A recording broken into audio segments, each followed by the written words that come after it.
Ngayong tapos na ako sa diploma course ko, gagraduate na daw ako. So, anong next? Let me give you a background for context. Nung nag-apply ako ng student visa ko noong first quarter of 2023, ang initial course ko talaga ay Diploma of Social Media Marketing, leading to Diploma of Digital Marketing, leading to Advanced Diploma of Marketing and Communications. In total, 3 years ito. So, I was granted a 3 years visa that will end on December 2025. Yun nga lang, after 2 terms studying that course, yung eskwelahan na pinag-aaralan ko ay nagsara. Ang sabi, kailangan ko daw mag-transfer sa ibang eskwelahan. May isang agency na malapit sa town hall ang nagsabi sa akin na mag-aral daw ako ng IT, yung Advanced Diploma of Telecommunication Network Engineering na IT, kasi daw ito ay mayroong eligibility for 485 visa, tapos yung relevant occupation daw nito ay nasa occupation list. At then nag-aral ako ng IT ngayon. Isang buong term, wala akong maiintindihan sa klase. Wala naman kasi akong background sa IT at all. Kaya napagod ako kasi hindi ko talaga naiintindihan. So, I seek advice dun sa school namin na sabi ko,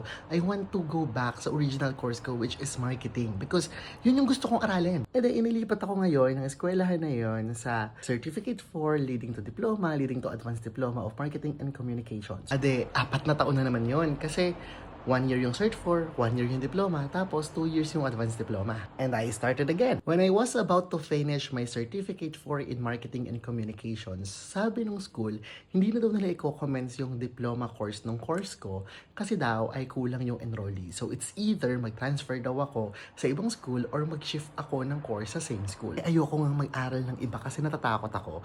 Gusto ko yun kasi yun talaga yung gusto kong aralin. During that moment, nagtatrabaho na rin ako as marketing specialist as permanent part-time. Kailangan ko na lang matapos yung diploma, tapos mabuno ko yung 2 years of permanent part-time experience para eligible na sana ako ma-sponsoran ng employer. And then instead of shifting to a new course to same institution, nag-transfer ako sa ibang school. Same thing, nagkuha ako ng enrollment for diploma leading to advanced diploma of marketing and communications. Yung diploma is 1 taon, tapos yung advanced diploma naman ay 2 taon. Yung studies ko ay magtatapos sa 2027. Yun yung end of COE ko. Pero yung visa ko ngayon ay magtatapos sa December 2025.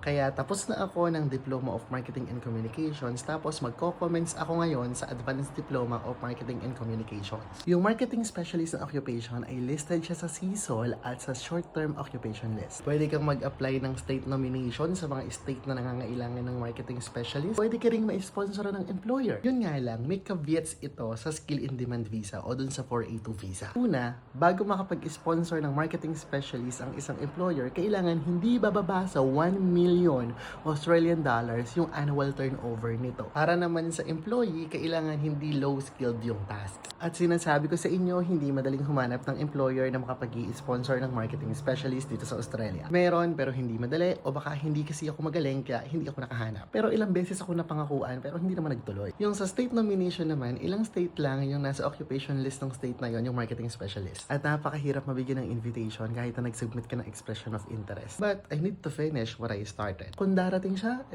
thank you. Kung hindi siya darating, I need to plan. Kailangan ko ng pangalawang option. Kailangan ko ng plan B. Anong gagawin ko? What's next? So I shifted my career from marketing specialist to healthcare. Nagsimula akong magtrabaho sa nursing home. Kasi gusto kong malaman kung kaya ko ba yung environment, kung okay ba, kung magiging mahal ko ba, kung magiging passion ko ba. Then I will decide kung mag-shift ako ng course after. Pag natapos ko yung marketing, mag-aaral ako ulit, anong aaralin ko. Minsan hindi natin hawak yung bugna. Hindi laging po pwedeng gawin natin kung ano yung gusto natin. Minsan kailangan natin gawin yung hindi naman natin gusto pero kailangan. Now, I'm thinking of studying Bachelor's of Nursing. Pero bago kasi ako makapag-enroll ng Bachelor's of Nursing o makapag-shift ng another course sa ibang school, kailangan ko munang maka 6 months sa principal course ng inaaral ko. Which is, ang principal course ng inaaral ko ay yung Advanced Diploma of Marketing and Communication na magko-commence pa lang sa susunod na buwan. At ay makakapag-shift lang ngayon ako ng course kapag naka-6 na buwan na ako. At yun ay depende pa kung meron na bang slot na open sa intake next year. Kasi ang ika-6 na buwan ng principal course ko ay sa